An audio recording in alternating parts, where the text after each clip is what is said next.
어려운 일을 당할 때 희망은 우리를 지켜주는 가장 커다란 지주대 역할을 하는 것을 보게 됩니다. 이스라엘 백성들은 오랜 세월을 어렵고 힘든 고난과 고통의 삶을 살아야만 했습니다. 다른 나라들의 압제를 계속해서 받아야 했으며 그 속에서 매우 고통스러운 나날을 보내야만 했던 것입니다. 이 나라가 물러가면 저 나라가 쳐들어오고 이 나라가 물러가면 저 나라가 쳐들어와서 이스라엘 백성들을 괴롭히는 것이었습니다. 그런데 놀라운 사실은 그토록 감당해내기 힘든 고난과 고통을 당하면서도 이스라엘 백성들은 멸망을 당하지 아니하고 살아남았다는 것입니다. 이 결정적인 순간에는 목숨을 부지하는 것이 승리인 것입니다. 여러분 신앙생활 할 때도 똑같습니다. 결정적인 순간에는 평상시에는 내 신앙이 왜 이렇게 안 자라지? 내 신앙이 좀 자랐으면 좋겠는데 내 마음속에 하나님을 사랑하는 마음이 충만해서 조금이라도 더 성숙한 삶의 걸음을 옮겼으면 좋겠는데 평상시에는 그렇게 하지만 결정적인 순간에는 예를 들면 우리가 큰 질병을 만났다거나 아니면 죽음을 앞두고 있다거나 할 때는 신앙의 성장과 성수 이런 것들보다는 나에게 믿음이 있느냐 없느냐 하는 것이 중요하게 돼요. 믿으면 영생을 얻을 것이요 믿지 아니하면 지옥으로 떨어지는 거예요. 그래서 우리가 가족들 가운데서 임종을 앞두고 있는 누군가가 있다면 자꾸 그 생각이 나는 거예요. 예수님을 믿었으면 좋겠는데 그 사람의 신앙이 성장했다거나 아니면 성숙했다거나 이런 것보다는 그 사람이 예수님을 알았으면 예수님을 만났으면 좋았을 텐데 이게 우리의 결정적인 순간의 바람이고 소망이라는 것입니다. 근데 이스라엘은 이상하게 망할 듯 하면서 망하지 않는 거예요. 살아남는 거예요. 계속해서 신앙의 명맥을 유지해가고 있었다는 거예요. 수많은 나라들이 세워졌다가 흔적도 없이 사라져 갔는데도 이스라엘 나라는 멸망을 당하지 않고 살아남았던 것입니다. 그 숱한 어려움 속에서도 그들은 어려움을 이겨냈다는 것입니다. 그럼 무엇이 그들을 지탱해주고 무엇이 그들을 지켜주었느냐는 것입니다. 그것은 바로 하나님이 주신 희망이라는 것이었어요. 하나님은 우리에게 희망을 주십니다. 하나님이 이스라엘 백성들에게 주신 희망이 무엇입니까? 고난받는, 고통받는 이스라엘을 하나님이 사랑하신다는 것이었어요. 이스라엘이 고난을 받았던 것은, 이스라엘이 고통 속에 들어갔던 것은 그들의 죄 때문이었어요.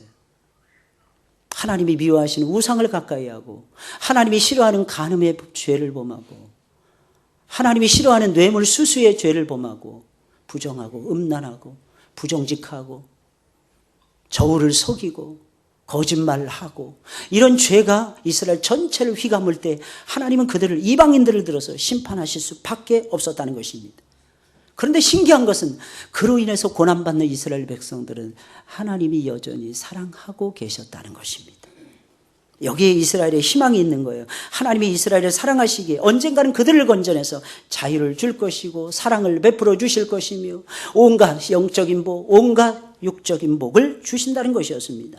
그래서 이스라엘 백성들은 힘들고 어려운 일을 만나도 절망하지 않을 수가 있었던 것입니다. 왜? 하나님이 그들을 사랑하시니까. 오해하시면 큰일 납니다. 그렇다고 해서 그들이 죄를 범하는데 하나님이 나를 여전히 사랑하시기에 나는 여전히 죄를 범해도 상관이 없다 이런 생각은 아니었을 것입니다. 하나님은 지금도 우리들에게 희망을 주십니다. 어떤 희망입니까? 그것은 두말할 필요도 없이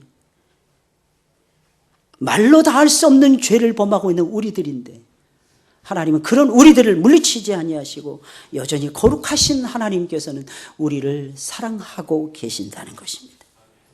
여러분 성경은요 생명의 책입니다. 그러나 동시에 알아야 되는 것이 있어요. 성경은 사랑의 책인 것입니다. 성경이 생명이 흘러나와요. 성경 속에 지혜가 나와요. 성경 속에 예수 그리스도의 성품이 나옵니다. 왜 그런 것입니까? 성경 창세기부터 계시록까지 요한계시록의 모든 말씀까지 예수 그리스도의 사랑이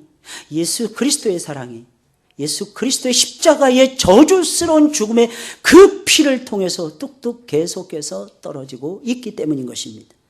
그래서 성경은 사랑의 책인 것입니다. 성경을 읽으면 힘이 생겨요. 성경을 읽으면 지혜가 생겨요. 성경을 읽으면 힘이 생겨요. 성경을 읽으면 희망이라는 것이 보이기 시작을 합니다. 뭐 때문입니까? 사랑 때문이에요.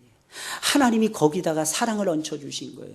하나님이 거기다가 깊숙한 곳에 하나님의 사랑을 감춰두신 거예요. 이스라엘이 역사적 사건을 다루는 것이 아닙니다. 이스라엘 하나님이 어떻게 사랑하셨는가 하는 내용이 성경의 내용인 것입니다. 그래서 구약의 마지막 책인 말라기의 말씀을 보니까 내가 야곱은 사랑했고 에서를 미워하였느니라. 그랬더니 이스라엘 백성들이 말하는 거예요. 하나님이 언제 우리를 사랑하셨나이까? 언제 하나님께서 이 에서는 미워했고 우리는 사랑하셨나이까? 몰랐던 거예요, 이스라엘 백성들. 무엇을 몰랐던 것입니까? 하나님이 그들을 사랑하고 계심을 몰랐던 거예요. 그러니까 희망이 없는 거죠. 그러니까 지혜를 놓쳐버리는 거죠. 사랑을 받는 자는 행복합니다. 사랑을 받는 자는요, 평안합니다. 사랑을 받는 자는 두려움이 없습니다. 사랑을 받는 자는 용기가 생깁니다. 사랑을 받는 자는 세상이 두렵지 않습니다. 하나님의 사랑을 받는 자는 하나님의 위대하심에 취하게 되어 있어요. 그 전지하신 하나님, 그 전능하신 하나님의 그 능력과 그 힘이 나를 붙잡고 있다는 것을 알게 되는 것입니다. 어떻게 그럴 수가 있는 것입니까? 간단해요. 하나님의 사랑이 계속해서 부어지니까. 대부분의 그리스도인들은 착각을 합니다. 무슨 착각을 합니까? 자기들 속에 다른 사람들에게는 없는 뭔가 특별한 것이 있기에 구원을 받았다고 착각을 합니다. 절대로 그렇지 않습니다. 우리들 속에 뭔가 특별한 것이 있어서 구원을 받은 것이 아니라 하나님 속에 우리를 향한 특별하신 사랑이 있기에 구원을 받은 거예요. 내 쪽에서 뭔가 공로가 있어서, 내 쪽에서 뭔가 잘하는 것이 있어서 하나님의 특별하신 사랑을 받은 것이 아니라 나를 사랑하시는 하나님의 특별하신 그 사랑 때문에, 하나님의 그 엄청난 사랑, 그 특이한 사랑 때문에 내가 사랑을 받고 내가 변화되고 내가 새 사람이 되고 내가 오늘날에도 그리스도인으로 살아가는 것입니다. 다만 하나님이 우리를 사랑하시기에 그 특별한 사랑 때문에 우리가 구원을 받고 우리가 예수님의 생명을 받고 예수님의 사람들이 되어서 하나님의 종들로서 우리가 살아가고 있는 것입니다. 누가복음 1장 77절 78절에 있는 말씀을 보니까 주의 백성이 죄사함을 받고 구원을 받은 이유에 대해서 설명을 합니다. 그것은 하나님이 저들을 긍휼히 여기신 까닭이라. 그렇게 설명을 해주고 있어요. 하나님의 사랑 때문이라는 것입니다. 우리가 구원을 받은 것은 특별히 우리가 잘 나가서, 아니면 우리가 잘나서, 아니면 똑똑해서, 우리가 배경이 좋아서, 잘생겨서, 얼굴이 예뻐서 그거하고 아무 상관이 없다는 것입니다. 우리를 사랑하시는 하나님의 사랑이 특별해서, 그 특별한 사랑에 힘입어서 우리는 이 자리에 나온 것이며 이 자리에 앉아 있는 것입니다.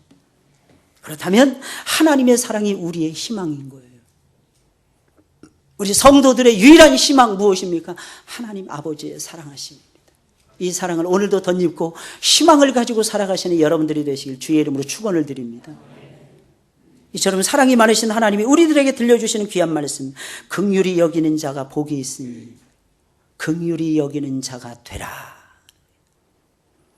하나님은 우리를 사랑하셔서 긍휼히 여겨주셨습니다. 우리에게 긍휼의 사랑을 베풀어 주신 거예요. 우리가 사랑이 뭔지 모르는데 사랑을 가르쳐 줬어요. 우리가 행복이 무엇인지 모르는데 행복을 가르쳐 줬어요. 영혼이 무엇인지 모르는데 영혼의 소중함을 알려주셨어요. 육신을 가지고 예수님을 만난 다음에 그 다음에 이 연약한 육신을 가지고 예수 그리스도 안에서 살아가는 삶이 고귀하다는 것을 몰랐는데, 존귀하다는 것을 몰랐는데, 위대하다는 것을 몰랐는데 그 위대함, 그 존귀함, 그 놀라움을 가르쳐 주시고 그 놀라운 삶을 살아갈 수 있도록 우리 주님께서 역사하고 계시더라는 것입니다. 그리고는 우리에게 요구하고 있는 것입니다. 긍휼히 여기는 자가 되라. 긍휼히 여기는 삶을 살라는 것입니다. 사람이란 존재는 참 이상한 존재여서 누군가로부터 사랑을 받아야 살 수가 있습니다. 누군가로부터 사랑을 받을 때에 우리가 힘이 생기는 거예요. 아무리 부유해도 사랑을 받지 못하면 살맛을 잃어버려요. 아무리 가난해도 사랑을 받는 사람은 살맛이 나게 되는 것입니다. 사랑받는 사람들을 보세요. 가진 것이 많지 않아도 얼마나 행복해 보이는지 몰라요. 하나님의 사랑을 듬뿍 받는 사람들을 본 적이 있습니까? 여러분, 마치 천사의 얼굴을 하고 있어요. 많이 가지고 있어서 자신들의 꿈을 이루어서 자식들이 잘 돼서 그런 것이 아니에요. 그건 전부 다 2차적이고 부차적인 것들입니다. 최선은 무엇이냐? 하나님을 사랑하는 거예요. 최선은 무엇입니까? 하나님을 전폭적으로 신뢰하는 거예요. 마치 어린아이가 엄마의 품에 안겨서 나는 모든 것을 다 맡깁니다. 나는 엄마에게 모든 것을 다 일임합니다. 이랬을 때 그 어린아이가 가장 행복해지듯이 우리 역시 하나님 손에 모든 것을 맡깁니다. 나는 하나님을 존중하고 하나님을 사랑합니다. 이랬을 때에 하나님이 주시는 위대한 행복감이 우리의 삶에 엄습해 오게 되는 것이며 영혼이 잘 되는 것이며 육신이 강건하게 되는 것이며 심지어는 육신이 강건하게 되지 않는다 할지라도 하늘로부터 쏟아지는 엄청난 그 축복 때문에 나도 모르는 사이에 입가에 미소가 생기는 것이며 나도 모르는 사이에 얼굴이 하회탈처럼 밝게 빛나게 되는 것입니다. 할렐루야. 여러분, 이것이 우리 성도들이 살아가는 모습이에요. 그러나 사랑과 긍휼을 받는 것보다 더욱 복된 일이 있어요. 그것이 무엇입니까? 사랑을 하는 거예요. 사랑을 주는 것입니다. 여러분. 사랑은 받을 때보다 줄 때가 훨씬 더 행복합니다. 그러니 사랑, 긍휼이 여기는 사람이 되어야만 되는 것입니다. 긍휼이 여김을 받는 자가 되라. 하나님 이렇게 말씀하지 않았어요, 예수님은. 예수님 뭐라고? 긍휼히 여기는 자가 되라는 거예요. 긍휼히 여기는 자는 복이 있다 그랬지. 긍휼히 여김을 받는 자가 복이 있다고 예수님 말씀하시지 않았어요. 어디를 가든지 긍휼을 베풀면서 행복을 창조해내시는 여러분들이 되시길 주의 이름으로 축원을 드립니다. 가는 곳마다 불행을 만드는 것이 아니에요. 가는 곳마다 행복을 만드는 사람들이 되셔야 된다는 거예요. 지금까지 사람들에게 부담을 주면서 살아오셨습니까? 지금까지 사람들에게 슬픈 마음을 젖어들게 만들면서 살아오셨습니까? 이 사람 만나도 힘들게 하고 저 사람 만나도 끙끙대게 만들고, 그렇다면 이제부터는 다른 삶을 살아가셔야 돼요. 이유가 무엇입니까? 예수님 사랑받으셨잖아요. 예수님의 긍휼을 받으셨잖아요. 값 없이 이름 없이 빚도 없이 우리가 받았잖아요. 그러니까 이제부터는 이제 주어야죠. 줄 때의 짜릿한 행복, 그때 우리가 작은 예수가 되어서 예수 그리스도의 행복을 선포하는 하나님의 사람들이 될 수가 있게 되는 것입니다.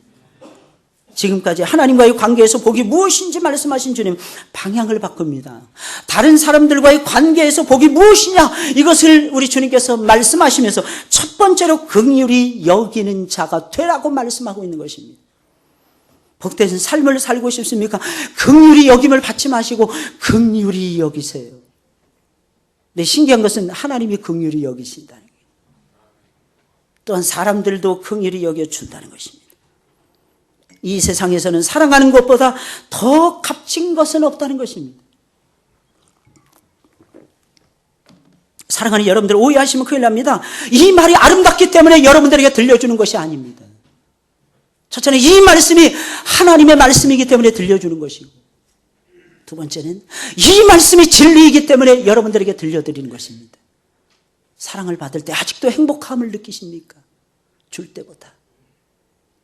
생각해 보셔야 되는 것입니다. 사랑은 받을 때보다 줄 때가 훨씬 더 아름답고 행복하고 고귀한 것입니다. 그럼 긍휼히 여긴다는 것이 무엇입니까? 우리는 보통 이렇게 얘기해요. 남을 동정한다든지 도와준다, 이런 말은 자주 사용합니다. 근데 긍휼히 여긴다는 말은 잘 사용하지 않아요. 잃어버린 좋은 단어인 것입니다. 우리는 나보다 못해 보이고 나보다 어려움에 빠져있는 이웃을 보았을 때 불쌍히 여기며 동정하는 마음을 갖는 것은 아주 쉽습니다. 근데 요즘에는 그것조차도 어려운 것 같아요. 이 불쌍히 여기고 동정한다, 이것은 같은 마음을 갖는 거예요. 똑같은 마음으로 그 사람 바라보는 것입니다. 다른 말로 하면 공감하는 사랑이에요. 공감하는 사랑. 요즘엔 공감하는 것도 너무너무 어려운 시대에 우리가 살아가고 있습니다. 그러나 그런 마음을 가진다고 해서 항상 그들을 도와주는 것은 아닙니다. 도와줄 마음은 있는데 도와줄 능력이 없을 때가 많기 때문입니다. 그런데 긍휼히 여긴다는 말씀의 의미는 무엇입니까? 그 사람과 공감할 뿐만 아니라 그 사람들의 작은 필요를 실제로 채워주는 것을 의미하는 거예요. 실제로 도와주는 것을 말하는 것입니다.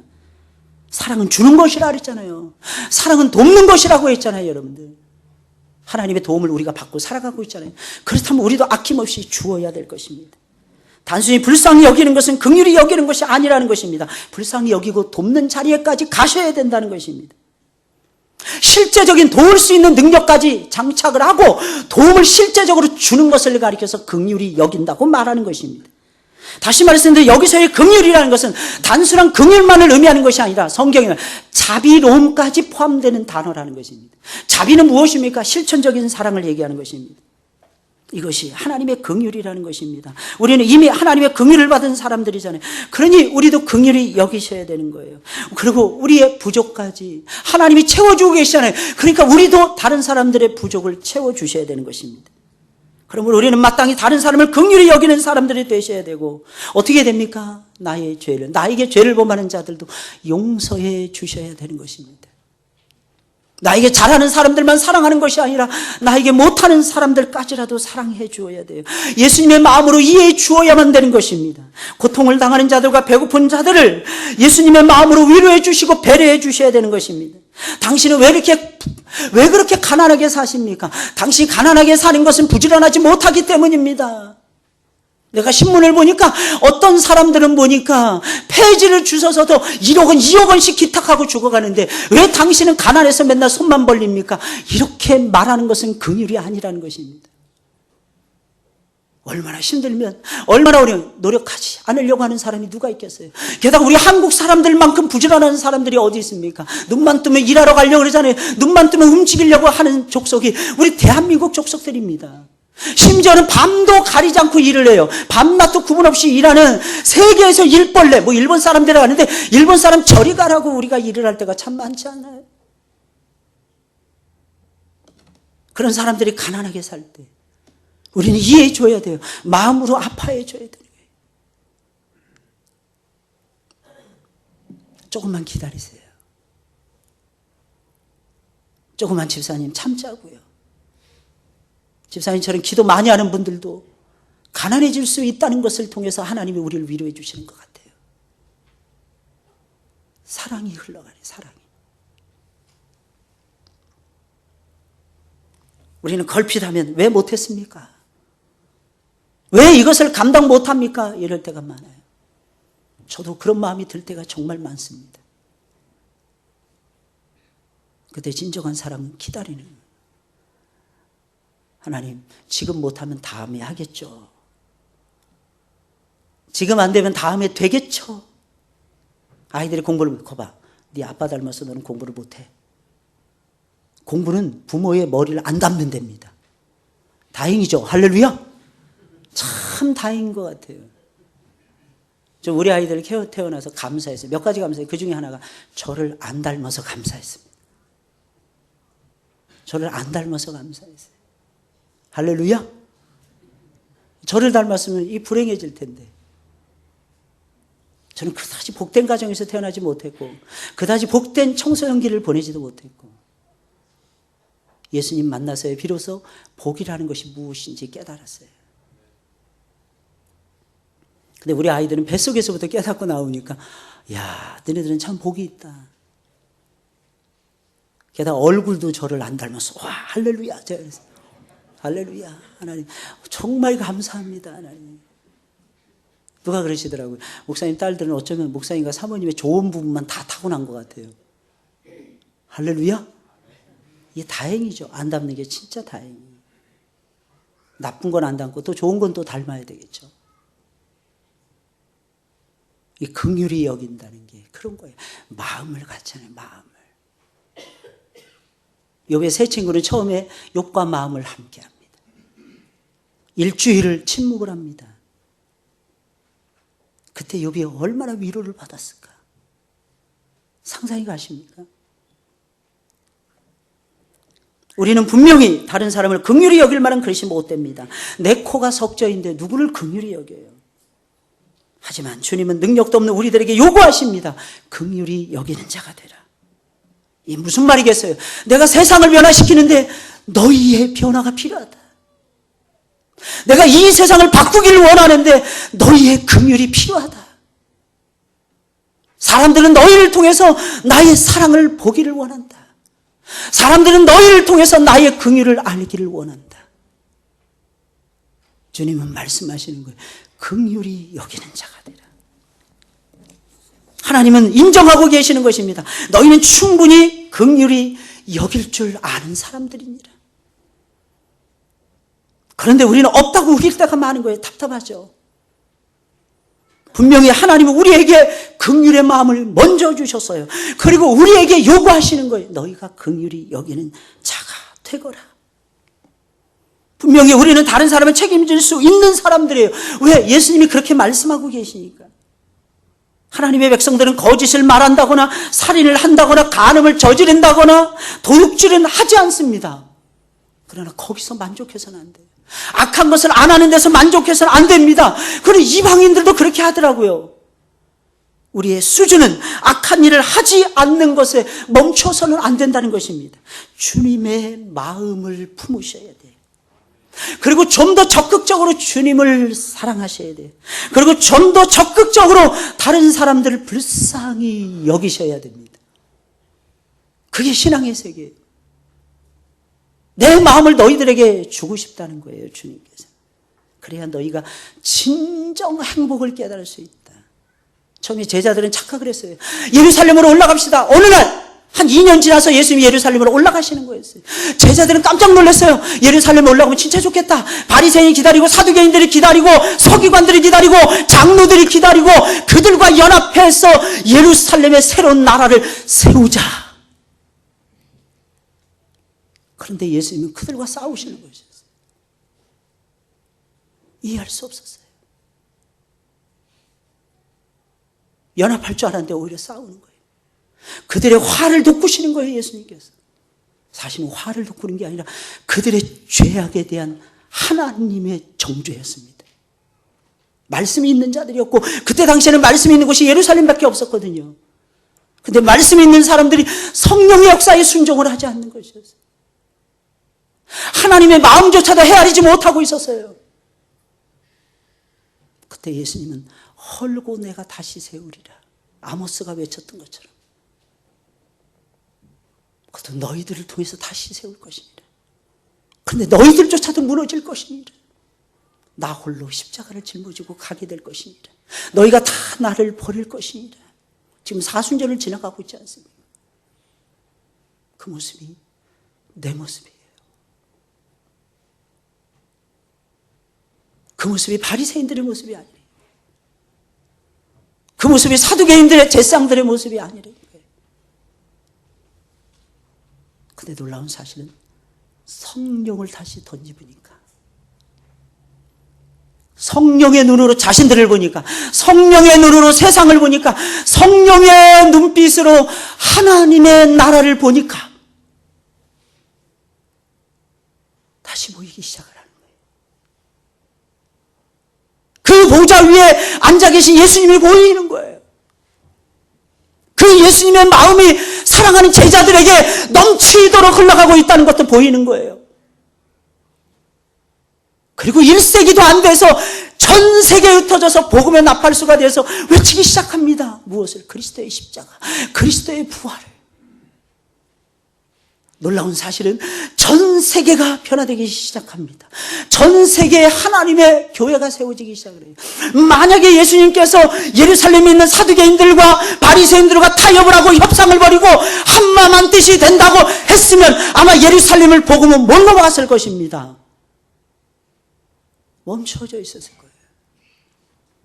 예수님의 사랑하심은, 십자가의 사랑하심은 커다란 장벽, 커다란 반석에 부딪혀서 예루살렘 성을 넘어갈 수가 없었을 것입니다.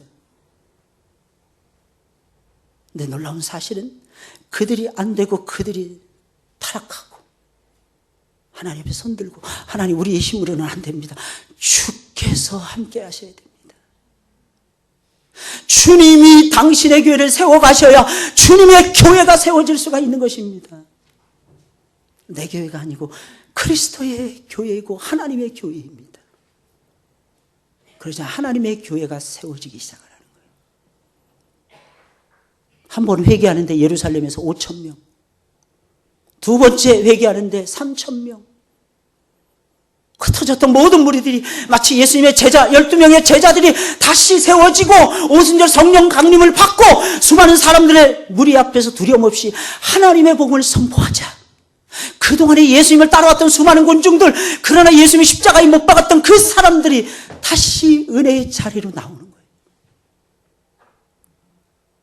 이게 유다를 넘는 거예요. 이게 사마리아를 넘는 거예요. 이게 안디옥을 정벌하는 거예요. 이게 소아시아 땅을 정벌하는 거예요. 바다 건너 그리스 땅을 정벌하고 또다시 바다 건너 유고슬라비아를 거쳐서 로마를 정벌을 하고 또다시 그것이 바다를 건너서 스페인을 정복하고 오늘날의 프랑스, 독일, 영국, 미국, 오늘날의 한국 땅에 이르기까지 복음의 왕성한 역사가 시작이 되는 계기가 되었다는 것입니다.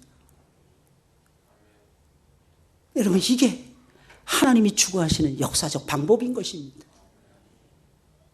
사랑하는 여러분들, 믿으시기를 예수님의 이름으로 축원을 드립니다. 좀 더 적극적으로 하나님을 사랑하세요. 좀 더 적극적으로 불쌍한 영혼들, 소자들을 불쌍히 여기셔야 됩니다.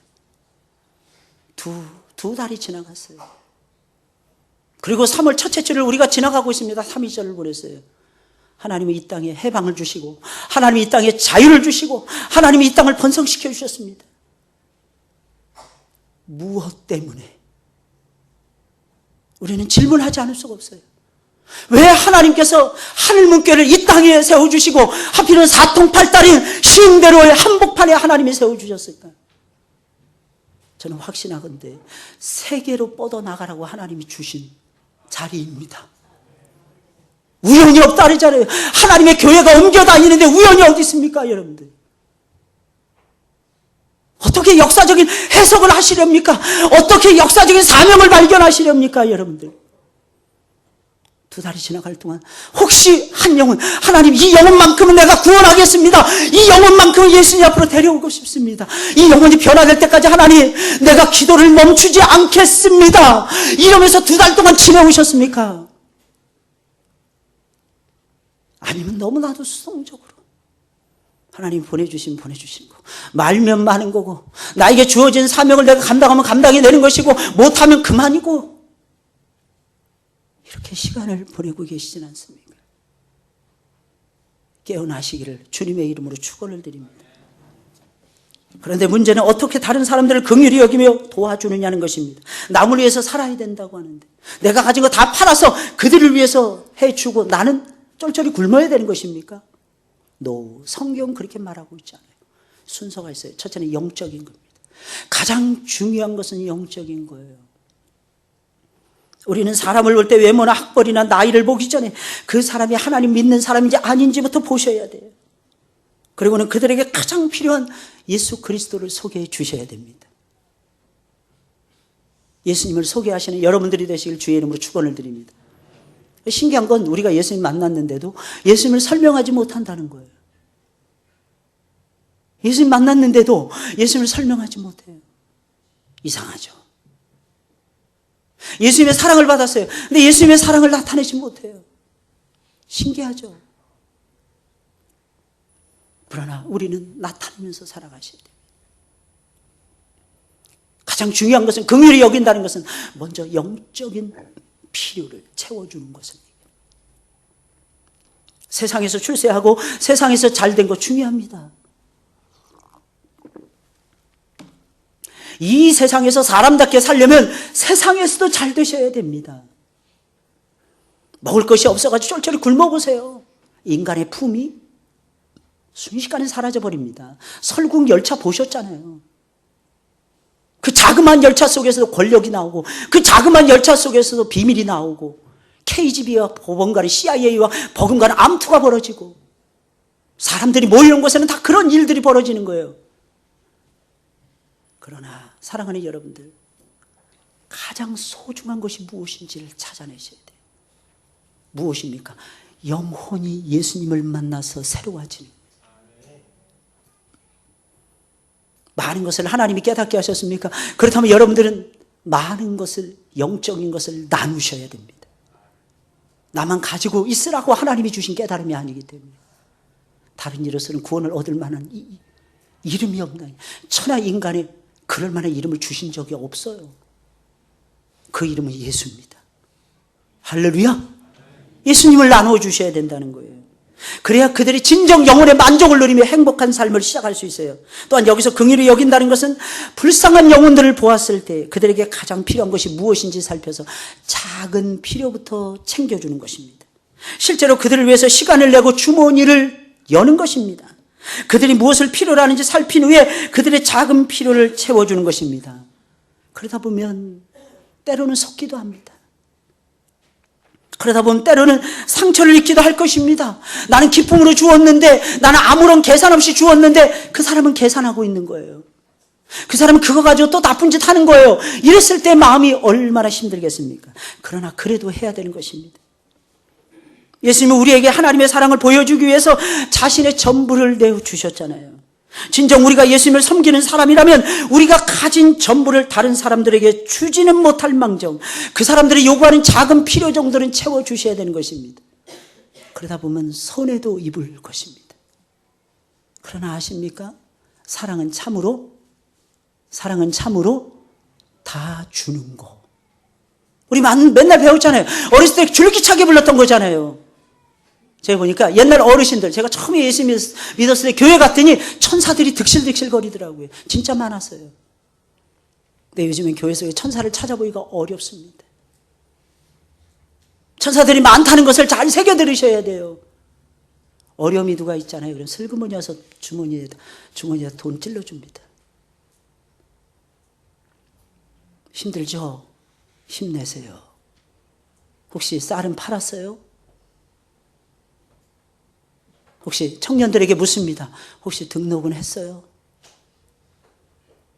요즘은 그때보다 훨씬 더 잘 사는데 그런 거 안 물어봅니다. 작은 거라도 나누는. 근데 그 작은 것이 나에게는 작은 건데 상대방이 큰 겁니다. 그래서 긍휼히 여기시는 여러분들이 되시길 예수님의 이름으로 축원을 드립니다. 정말 손해볼 때 있을 거예요. 마음도 몰라줄 때가 있을 것입니다. 그러나 그럼에도 불구하고 그렇게 사는 것이 참다운 신앙이라는 거예요. 사랑은 움켜진 손을 펴서 다른 사람의 필요를 채워주는 것입니다. 왜 많은 사람들이 불행한 삶을 살고 있는 것입니까? 사랑이 보여야 되는데 사랑이 보이지 않기 때문이에요.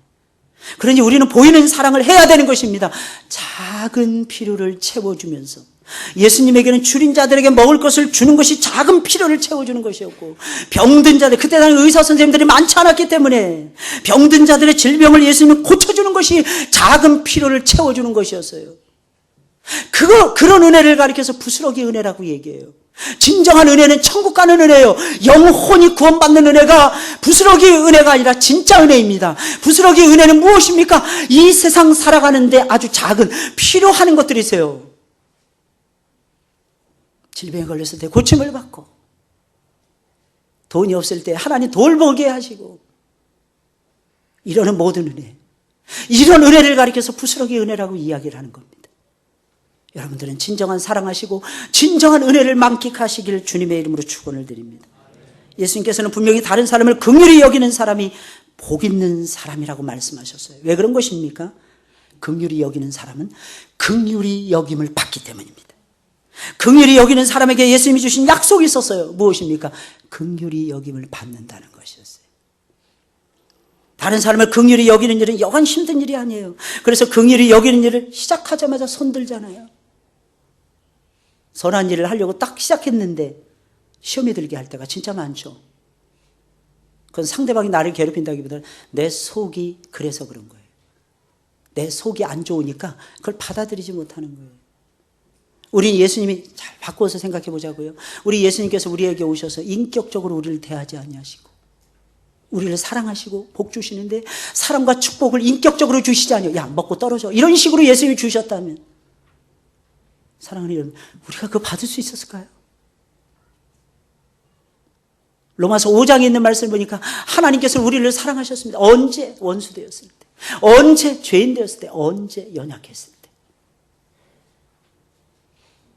우리에게 다가오셔서 우리의 영혼을 만지시고 우리의 삶에 배려라는 것을 해주시면서 우리 주님은 우리가 변화될 때까지 기다리시고 또 기다리시고 기다리시고 또 기다리시고 기다리시고 또 기다리시고 그렇게 하신 것이 한두 해가 아니었어요. 그런데 우리는 사랑을 할 때 내가 이만큼 내 것을 포기하고 너에게 주는데 너는 어찌하여 제대로 받지 못하느냐, 이럴 때가 얼마나 많느냐는 것입니다. 오히려 주는 자가 더 겸손해져야 돼요. 이걸 제발 받아주세요. 내가 하나님의 사랑을 받고 보니까 이것을 내가 당신에게 주지 않으면 나에게 화가 미칠 것 같습니다. 하나님이 당신을 사랑해서 나는 심부름만 하는 겁니다.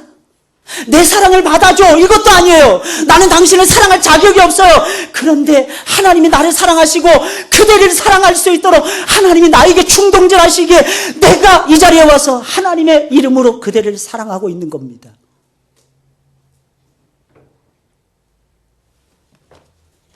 이 모습이 우리들의 모습이 되셔야 되는 거예요. 그러면 하나님께서 긍휼히 여겨주시니 제발 중간에 포기하지 마세요. 긍휼히 여기는 자의 마음을 너무 몰라주기에 긍휼히 여기는 것이 어렵잖아요. 그러나 주님은 기억하고 계시는 거예요. 주님은 보고 계시는 거예요. 주님은 아시는 거예요. 그러면서 주님이 한마디를 툭 던지십니다. 옛날에 너는 더했어 엄마. 내가 그렇게 서서 문 밖에 서서 두드리는데 나는 서 있었는데 너는 앉아 있으면서 나를 영접하지 않았어. 내가 그렇게 큰 사랑을 주었는데 큰 은혜와 축복을 너에게 부어줬는데 당연히 받는 것처럼 내가 할 때가 얼마나 많았는지 몰라. 너는 내 사랑을 함부로 했는데 그 사랑은 내 사랑, 그 작은 사랑이기 때문에 함부로 하는 거 당연하지 않니? 우리 안에는 계속해서 긍휼을 베풀 만한 힘이 없다는 것을 주님은 알고 계십니다. 그럼에도 불구하고 계속해서 우리가 긍휼을 베푼다는 것을 주님은 아십니다. 그러니 때가 되면 하나님께서는 내가 베풀었던 긍휼과는 비교할 수 없는 엄청나게 큰 긍휼을 나에게 반드시 베풀어 주실 것입니다. 그리고 다른 사람을 보내주실 것입니다. 내가 상상하지 못했다. 그래서 사랑을 받고 보면 내가 저 사람 사랑을 받을 자격이 없는데 내가 저 사람 사랑을 받고 있다는 것을 깨닫고 깜짝 놀랄 때가 진짜 많잖아요. 다른 사람을 긍휼히 여기는 것 이상으로 또 다른 사람이 나를 크게 긍휼히 여기는 것을 저와 여러분들이 깨달을 수가 있는 거예요. 더욱 놀라운 사실은 긍휼을 베풀다가 힘이 모자랄 때가 있어요. 하나님 정말 힘이 없습니다. 어떻게 해야 됩니까? 멈춰야 됩니까? 빚을 내서라도 해야 됩니까? 하나님. 그때 하나님께 기도를 하면 응답이 엄청 빠르다는 거예요. 그뿐만이 아닙니다. 내가 하나님의 심판대 앞에 섰을 때에 주님께서는 다른 사람을 긍휼히 여긴 나를 보시고 잘했다 내 아들아 칭찬해 주시는 거예요. 잘했다 내 새끼. 역시 너는 내 새끼야. 그 백보자 심판 앞에서 너에게는 이 불꽃 같은 심판이 없느니라. 너는 내 아들이니까. 하나님이 인정해 주시고 하나님의 식탁에 우리를 초대하시고 그리고 우리에게 큰 상을 내려주시는 거예요. 내가 내 아들의 권세를 너에게 줄 것입니다. 이게 예수님의 사랑이에요. 할렐루야. 긍휼히 여기는 자는 복이 있나니 저희가 긍휼히 여김을 받을 것이요. 할렐루야. 긍휼 속에서 한 주간을 보내시기를 주님의 이름으로 축원을 드립니다. 하나님의 긍휼이 없이는 우리 못 살잖아요. 그게 희망이에요. 그게 희망이에요. 실제로 공감하고 실제로 도와주셔야 됩니다. 내 힘으로는 안 되니까 주님의 힘을 빌려서 도와드려야 돼요.